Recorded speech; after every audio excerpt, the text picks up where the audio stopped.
When I grow up, in a year or 2 or 3, I'll be happy as can be, like a birdie in the tree. When I grow up, there's a lot I want to do. I will have real dollies too, like the woman in the shoe. She was a sharp little girl. Everything about her was perfect. She's what you call a perfect 10. You gotta eat your spinach, baby. No, no, no, no, I'm singing to ya. No, no, no, no, hallelujah, spinach, stay away from my door. Her songs, her dancing, they made millions and millions of Americans feel good about themselves. Ho, ho, ho, ho. Ho, ho, ho, ho. Shirley always sparkled. She just bubbled. It was not put on. There was just something magical about her. Everybody wants to know who's that great big handsome Romeo I'm presenting you right now. Daddy, take a bow. She was good-natured, cheerful, irrepressible, and she knew at every moment exactly what she was doing. Everything that sweet all rolled into one. That can't top you, Shirley Top. She was a diamond in the midst of the Great Depression, a symbol of hope when it was in short supply. And as she grew up, her dimpled smile continued to delight growing legions of new fans, many of whom she would meet as an important player on a global stage. But between youth and maturity was a life lived in extraordinary proportions, the story of a woman whose off-screen adventures would prove as magical as any fairy tale. The little girl who would soon become the world's biggest star was born on April 23, 1928 in Santa Monica, California. Her father, George Temple, was a banker. Her mother, Gertrude, was a housewife who had once dreamed of being a ballerina. Although the couple already had 2 boys, it was little Shirley who became the focus of her mother's show business aspirations. Gertrude had always wanted, since she was a little child, was to be in show business. And it sounds a cliche, but this was something that she dreamed of. She put her crib right next to the phonograph, and she would play for her from the time she was an infant. She would teach Shirley the lyrics. Some of the first words that Shirley said were lyrics to Rudy Valley songs.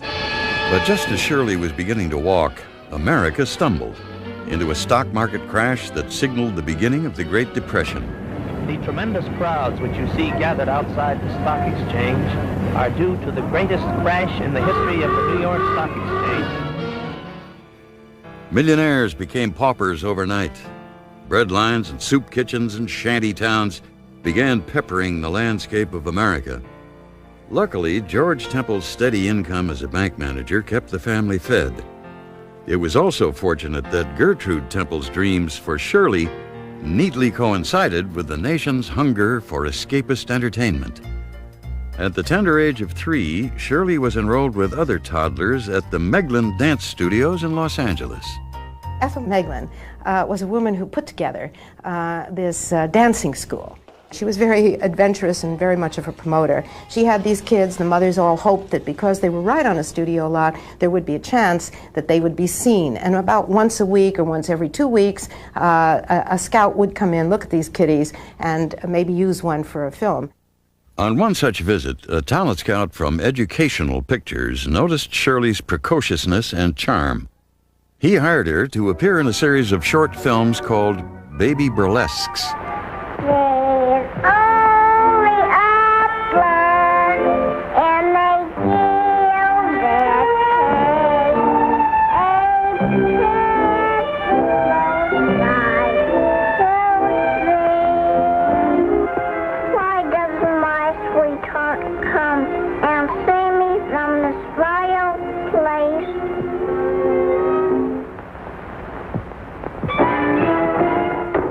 Your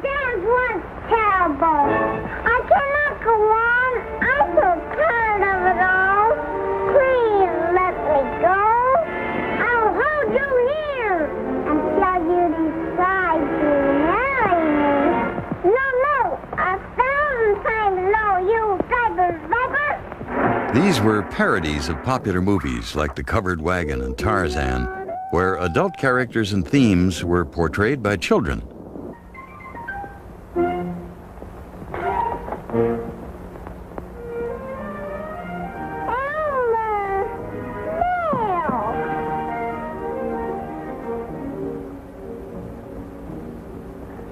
I cannot talk here. He is watching.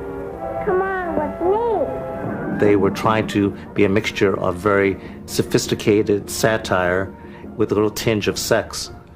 And so people were titillated for more than healthy reasons watching these pictures. Come on, baby. Choose between us.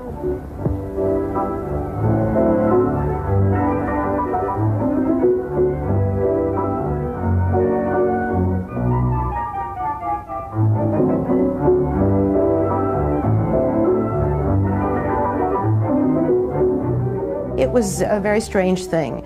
They played a lot in theaters, in matinee theaters, and there were a lot of out-of-work men at that time, and their great appeal really had to do with men across the country. One of the most bizarre burlesques featured Shirley's spoof of Marlene Dietrich's role in The Blue Angel. Listen, baby, I gotta go now. You be good until I get back.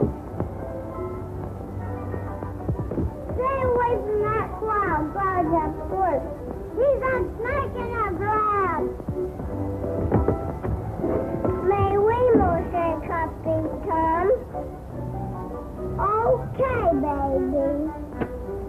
And there was Shirley, you know, with a very provocative kind of a dress that went down over her shoulder and so forth. A Marlene Dietrich, very much of a temptress. From the start, it was obvious that she had something that the camera loved. We thought that love was over, that we were really through. I said I didn't love him, that we began anew. And you can all believe me, we sure intended to, but we just couldn't say goodbye.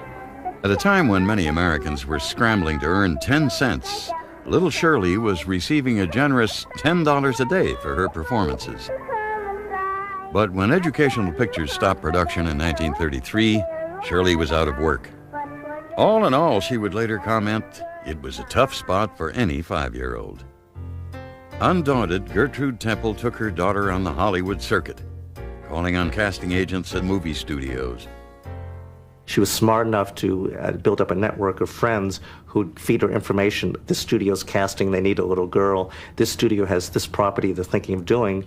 And she was very, very persistent. When Fox Studios announced they were looking for a little girl for a featured role in a big musical film, Gertrude arranged a last-minute audition for Shirley. Her impromptu singing and dancing won her the part and a long-term contract at $150 a week. Hear them whispering, hasn't he got everything? He's a standout. Listen to the compliments they hand out. Let me stand right up and say, who's the one brings mother all his pay? I'm presenting you right now. Daddy, take a bow.